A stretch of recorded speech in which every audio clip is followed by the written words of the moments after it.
சிலுவையின் வழியில மீட்பு அன்பர்களே, சிலுவையின் வழியில ஆசீர்வாதம்.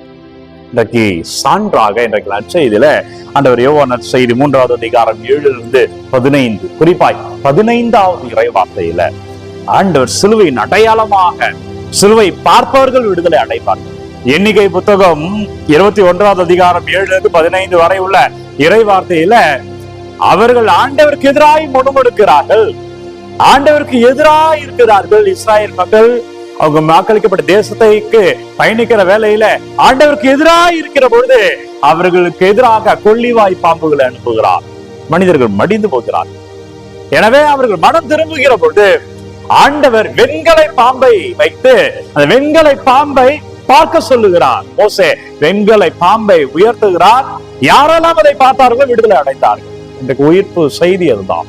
இந்த ஆண்டவரை பார்ப்பவர்களெல்லாம் விடுதலை அடைவோம்.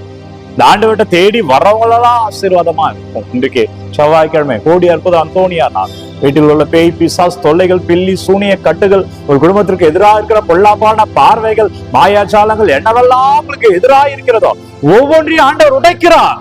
இந்த சிலுவையை பாருங்க, இந்த ஆண்டவரை பாருங்க. தன்னை சிலுவையில உயர்த்தி கொண்டார். எனவே அந்த கொள்ளிவாய் பாம்பு கடைக்கு பார்த்தவர்கள் அந்த சிலுவையை பார்த்த உடனே, அந்த வெண்கல பாம்பை பார்த்த உடனே விடுதலை அடைந்தது போல இன்னைக்கு நம்ம இந்த ஆராதனை விடுதலை. நீங்க ஆலயத்துக்கு போற திருப்பலி, ஆலயத்துல இருக்கிற திருப்பலியில விடுதலை, உங்களுக்கு ஜெபமாலையில உங்களுக்கு விடுதலை பிரியமான இறை உறவுகளை. எனவே ஆண்டவரை பாருங்கள், ஆசீர்வாதம் நம்மதாய் மாறுகிறது என்ற செய்தி. இரண்டாவது, அவர் மீட்பை கொடுத்துட்டார். நீ எதை தேடுகிறாயோ அது ஏற்கனவே உன்கிட்டதான் இருக்கு. உனக்கு என்ன வேண்டும் என்று வாஞ்சையோடு இருக்கிறாயோ அதை அவர் கொடுத்துட்டார். ஆனால் யார் அங்கு செல்கிறார்களோ அவர் பெற்றுக்கொள்வார். ஒரு காய்கறி வாங்கணும்னா ஒரு கடைக்கு போகணும். காய்கறி தானாக வீடு தேடி வராது, நம்ம கடைக்கு போகணும். அது போலதான் இந்த ஆசீர்வாதம் வேண்டும் என்றால் நீ பாவத்தை எல்லாம் அறிக்கையிடணும், அவர்கிட்ட வந்து முழந்தால் படியிடணும், உன்னை அவர்கிட்ட ஒப்பு கொடுக்கணும். ஆண்டவரே, பிழைகள் பாவங்கள் பலவீனத்துல நான் விழுந்தால் அப்பா என்ன மன்னிச்சிருங்கப்பா கேளுங்க, அவர் தொடுவார். நீங்க தேடுகிற ஒரு மீட்பு ஏற்கனவே உங்களுக்கு கூட கிடைத்தாயிற்று. அவர் சிலுவையில் அவர் வென்று விட்டார், அவர் ஆசீர்வாதத்தை தந்து விட்டார். நாம் செபித்து அதை பெற்றுக் கொள்வோம். எனவே 2 செய்திகள். நீங்கள் ஆண்டவரை பாருங்க, ஆசீர்வாதம்.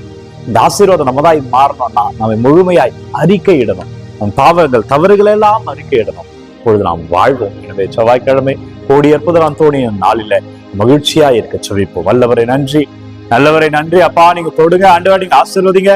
ஜெபிக்கிற ஒவ்வொரு பிள்ளைகளும் தொடப்படுவார்கள், ஆசீர்வாதமா இருப்பார்கள். பிள்ளைகளுடைய துக்கங்கள் எல்லாம் மகிழ்ச்சியாய் மாறுவதாக.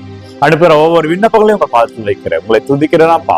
ஆண்டவரே, நமக்கு நன்றி செலுத்துகிறேன். ஆண்டவரை ஆராதிக்கிறேன். ஆண்டவரே, இயேசு கிறிஸ்துவின் பெயரால் உங்கள் விண்ணப்பம் ஆசீர்வாதமா மாறுகிறது.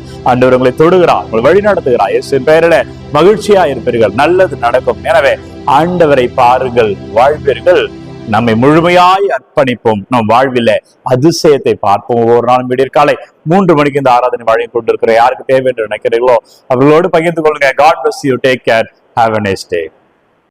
எல்லாம் வல்ல இறைவன் தந்தை, மகன், தூய ஆவியார் உங்கள் அனைவரும் நிறைவாய் ஆசீர்வதிப்பாராக.